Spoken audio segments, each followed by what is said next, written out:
जैसे ही हमने एमसीबी को ऑन किया आप देख सकते हैं स्टॉप इंडिकेटर ऑन हो चुका है, क्योंकि स्टार्टर अभी हमारा स्टॉप कंडीशन में है। जैसे हम स्टार्ट पुश बटन प्रेस करते हैं आप देख सकते हैं स्टार्ट इंडिकेटर ऑन हो चुका है, ठीक है। और किसी भी वजह से यदि हमारा ओवरलोड रिले ट्रिप होता है तो ओवरलोड रिले के ट्रिप होने की कंडीशन में आप देख सकते हैं ट्रिप इंडिकेटर ऑन हो चुका है।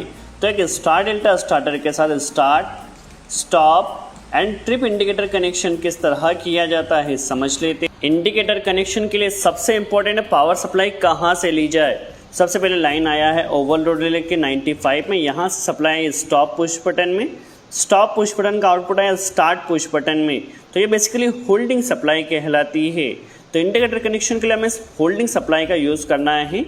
ये होल्डिंग सप्लाई आई है कॉन्टेक्टर के एनो पर ऑलरेडी आई हुई है, ठीक है। तो इस एनो पर जो सप्लाई आई है इसी का हमें यूज़ करना है इंडिकेटर कनेक्शन के लिए। तो आपके पास क्या होना चाहिए, एड ऑन ब्लॉक होना चाहिए, ठीक है। ये हमारे पास आप देख सकते हैं एक एड ऑन ब्लॉक है जिसमें एक एनो और एक एनसी कॉन्टेक्ट है जो कि स्टार्ट और स्टॉप इंडिकेटर के लिए रहेगा।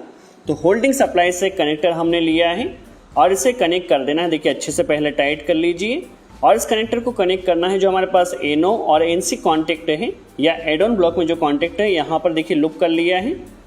चलिए इसे फिट करने के बाद इसे आप प्रेस कर भी देख लीजिए, इसने एकदम फ्री होना चाहिए। यह है जो हमारे पास इंडिकेटर है। इंडिकेटर में आप देख सकते हैं 220 वोल्ट एसी सप्लाई पर ऑपरेट है, उसमें लाइन और न्यूट्रल हमें कनेक्ट करना है।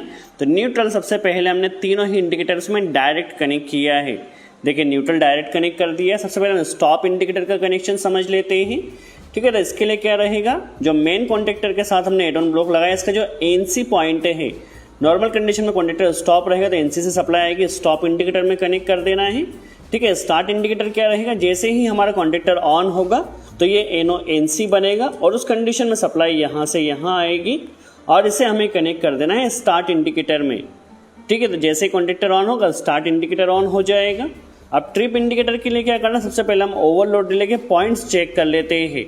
देखिए ओवरलोड रिले में क्या रहेगा, यहाँ पर देखिए हमारे पास ओवरलोड रिले का एनो पॉइंट है। नॉर्मल कंडीशन में कोई सप्लाई नहीं जाएगी इससे। क्लैंप मीटर को कंटिन्यूटी रेंज पर लगाया है। देखिए नॉर्मल कंडीशन में कोई सप्लाई नहीं जाएगी। जैसे ही हमारा ओवरलोड रिले ट्रिप होता है, ठीक है, मोटर के द्वारा एक्सेस अमाउंट में करंट लिया जाएगा तब यह ट्रिप होगा और उस कंडीशन में एनो एनसी बनेगा, ठीक है। और उस कंडीशन में हमारा ट्रिप इंडिकेटर ने ऑन होना चाहिए। तो 95 से जो सप्लाई आई है इसे 98 पर कनेक्ट कर दिया, ठीक है। नॉर्मल कंडीशन में कोई सप्लाई इस एनो पर नहीं आएगी। देखिए यहाँ पर कंटिन्यू सप्लाई 98 पर।